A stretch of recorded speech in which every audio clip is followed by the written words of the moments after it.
Welcome to mega news. Rangareddy జిల్లా షాద్నగర్ లో అందంగా నిర్మాణం కాబోతున్న పాలిటెక్నిక్ కళాశాల క్యాంపు కార్యాలయంలో మీడియా సమావేశం నిర్వహించిన ఎమ్మెల్యే వీర్లపల్లి శంకర్. ఎమ్మెల్యే మాట్లాడుతూ షాద్నగర్ కు గతంలో పాలిటెక్నిక్ కళాశాల మంజూరు అయినప్పటికీ సరైన స్థలము నిధులు లేకపోవడంతో జూనియర్ కళాశాలలోనే పాలిటెక్నిక్ కళాశాలని నిర్వహించడం జరుగుతుంది. దుర్భరమైన పరిస్థితుల్లో కళాశాల యాజమాన్యం విద్యార్థులు చాలా ఇబ్బందులు పడుతున్నారు. ఎందుకంటే జూనియర్ కళాశాల శిథిలావస్థలో ఉన్నది. అలాంటి శిథిలావస్థలో ఉన్న కళాశాలలోనే పాలిటెక్నిక్ కళాశాలని నిర్వహించడం ఎంతో బాధాకరమైన విషయం అని తెలిపారు. ప్రతి సంవత్సరం 2,000 మంది విద్యార్థులు చదువుకోవడానికి ప్రయత్నిస్తూ ఉంటారు. కానీ సరైన కళాశాల లేకపోవడంతో చాలా ఇబ్బంది పడుతున్నారు. గత ప్రభుత్వం కళాశాల నిర్మాణానికి విద్యార్థులు ఎదుగుదలకు ఎలాంటి తోడ్పాటు లేదు. విద్య లేనివాడు వింత పశువు అంటే చదువుకున్న విద్యార్థులు సమాజానికి ఎంతో తోడ్పడతారు. ఇలాంటి ఉచిత పథకాలకు అలవాటు పడరు. స్వయంగా బ్రతకడానికి ఇది ఒక మంచి అవకాశం కాబట్టి నియోజకవర్గంలో ప్రతి విద్యార్థి చదవాలనేదే నా కోరిక అని ఎమ్మెల్యే తెలియజేశారు. పాత NH7 పక్కన ఉండే స్థలంలో పాలిటెక్నిక్ కళాశాల నిర్మించడానికి చాలా విలువ గల స్థలాన్ని కళాశాలకు అందించడం ఎంతో సంతోషంగా ఉందని అన్నారు. భవన నిర్మాణం కోసమై 20వ తారీఖు జనవరిలోనే స్థలాన్ని ఇవ్వడం జరిగింది. ఇంజనీరింగ్ సెక్షన్ SSR రేట్లు గదుల నిర్మాణానికి ఎంత డబ్బు అవసరం అవుతుందో అంత నిధులు తీసుకొచ్చాం. ప్రభుత్వంతో కొట్లాడి మరీ కళాశాల భవన నిర్మాణానికి 29,70,00,000 రూపాయలు మంజూరు చేయడం జరిగింది. త్వరలోనే ఈ పాలిటెక్నిక్ కళాశాల భవన నిర్మాణానికి శంకుస్థాపన చేయడం జరుగుతుంది. షాద్నగర్ నియోజకవర్గ అభివృద్ధి ధ్యేయంగా నేను పనిచేస్తానని ఎమ్మెల్యే అన్నారు. ఈ యొక్క పత్రికా సమావేశానికి విచ్చేసినటువంటి గౌరవ పత్రికా సోదరులు, ప్రింట్ మీడియా, ఎలక్ట్రానిక్ మీడియా, అదేవిధంగా మా కాంగ్రెస్ సోదరులందరికీ కూడా నా నమస్కారాలు. షాద్నగర్ నియోజకవర్గానికి గతంలో పాలిటెక్నికల్ కాలేజ్ మంజూరు చేసినప్పటికీ ఆ కాలేజ్కు సరి అయిన స్థలం ఏర్పాటు చేయకపోవడం, భవనాలు ఏర్పాటు చేసుకోకపోవడం, ఒక దుర్భరమైన పరిస్థితి పాలిటెక్నికల్ కాలేజ్ విద్యార్థులది.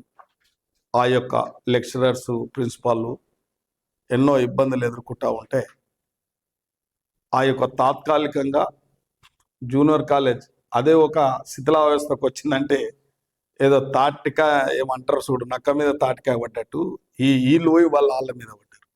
అంటే చాలా దుర్భరమైన పరిస్థితి. అస్తవ్యస్తంగా ఒక విధ్వంసం చేస్తే షాద్నగర్ ప్రాంతంలో ప్రతి సంవత్సరం దాదాపు ఒక 2,000 నుంచి 3,000 మంది విద్యార్థులు ఒక సాంకేతికపరమైన విద్యను అభ్యసించాలని ఒక ఆలోచనతోనే ఈ యొక్క కార్యక్రమం మాకు మంచి జరుగుతుంది అనుకుంటే ఇలా గాలి కొదిలేసారు గత ప్రభుత్వం. కాబట్టి ఈ ప్రాంత ప్రజలు ఒక అవకాశం ఇచ్చారు. చదువుకున్న విద్యార్థులు కూడా నాకు ఒక అవకాశం ఇచ్చినందుకు ఇలా పాలిటెక్నికల్ కాలేజ్కు స్థలం అలాట్మెంట్ చేయడానికి పాత NH7 పక్కనే కాస్ట్లీ ల్యాండ్ అంటే అందరికి అందుబాటులో ఉండే సెంటర్ ప్లేస్కు మనము పోయిన 21 జనవరి రోజు ల్యాండ్ అలాట్మెంట్ చేయడం జరిగింది భవనానికి. తర్వాత నిధులు ఈ ప్రభుత్వంతో అసెంబ్లీలో ప్రభుత్వంతో కొట్లాడి ఈ యొక్క స్పెషల్ సెక్రటరీలతో ఎడ్యుకేషన్లో కొట్లాడి సరి అయిన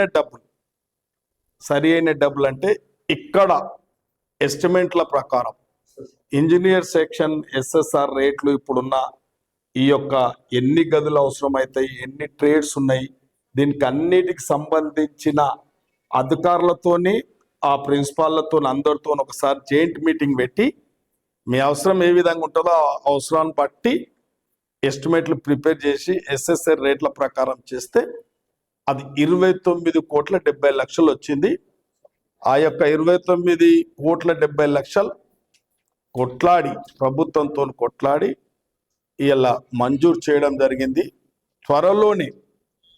త్వరలోనే ఈ యొక్క పాలిటెక్నికల్ కాలేజ్ యొక్క భవనాలకు శంకుస్థాపన చేయడం జరుగుతుంది. మీ అందరి ఆశీస్సులతోని ఒక కాలేజ్ కూడా పూర్తి కాబోతా ఉంది. ఇవాళ ఫైనల్ టచింగ్ ఉంది. ఒక 2 నెలల్లో కూడా అది కూడా అకాడమిక్ ఇయర్కు ఖచ్చితంగా కాలేజ్ అడ్మిషన్ అందులోనే జరపబోతా ఉన్నాం.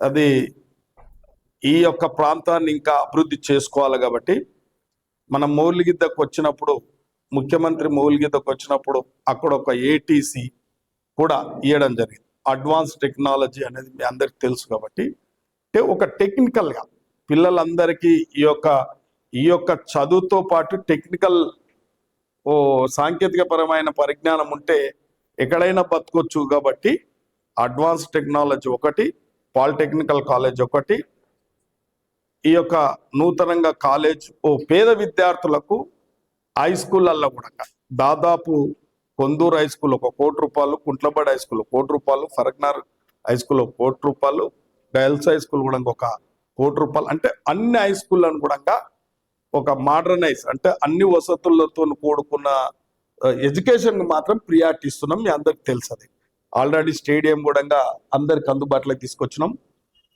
ఇంటిగ్రేటెడ్ కూడా జరుగుతూ ఉంది.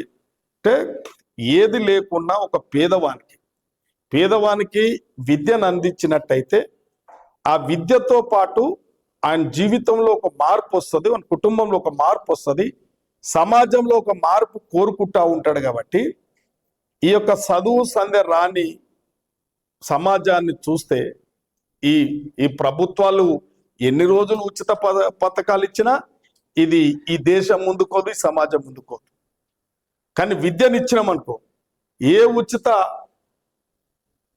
పథకాలు అడగడు. ఇదేంది రాజకీయాలు ఇట్లా నడుపుతా ఉన్నారు. దీనికి ఏదో రోజు స్వస్తి పలకక తప్పదు. ఈ ఉచితాలకు ఎప్పుడో రోజు స్వస్తి పలక. ఎందుకంటే ప్రతి ఒక్కరూ విజ్ఞానవంతులు అయినప్పుడు ఈ సమాజం మీద ఆధారపడకుండా సమాజానికి తోడ్పడే విధంగా ఈ యొక్క పాలిటెక్నికల్ కాలేజీలో చదువుకున్న పిల్లలు కానీ, ఏటీసీలో చదువుకున్న పిల్లలు కానీ, రేపు ఐటీఐలో చదువుకున్న పిల్లలు కానీ సమాజానికి భారం కారు. కాబట్టి కుటుంబాన్ని అన్ని విధాలా బాగుపరుచుకుంటూ సమాజానికి ఉపయోగపడతారు. కాబట్టి ఇవాళ ఈ ప్రభుత్వం కూడా ఈ రాష్ట్ర ముఖ్యమంత్రికి నిజంగా వారి దగ్గరనే ఉంది శాఖ. కాబట్టి పాలిటెక్నికల్ కాలేజ్ శాఖ వారి దగ్గరనే ఉంది. కాబట్టి ఈ యొక్క కార్యక్రమం మనం తీసుకోగలిగినాం. ఆషామాషి కాదు. మీ అందరికి తెలుసు ఇప్పుడున్న పరిస్థితులలో ఈ ప్రాంతం పిల్లలకు, విద్యార్థులకు చాలా ఉపయోగపడుతుంది. కాబట్టి దీన్ని కూడా త్వరలోనే శంకుస్థాపన చేసి వచ్చే సంవత్సరం కల్లా వచ్చే అకాడమిక్ ఇయర్కు తప్పకుండా ఈ పాలిటెక్నికల్ కాలేజ్ సద్వినియోగంలోకి తీసుకురావడం జరుగుతుంది. దీనికి గాను రాష్ట్ర ముఖ్యమంత్రి గారికి, మంత్రివర్యులకు అందరూ కూడా నేను ప్రత్యేకంగా ధన్యవాదాలు, కృతజ్ఞతలు తెలియజేస్తా ఉన్నాను.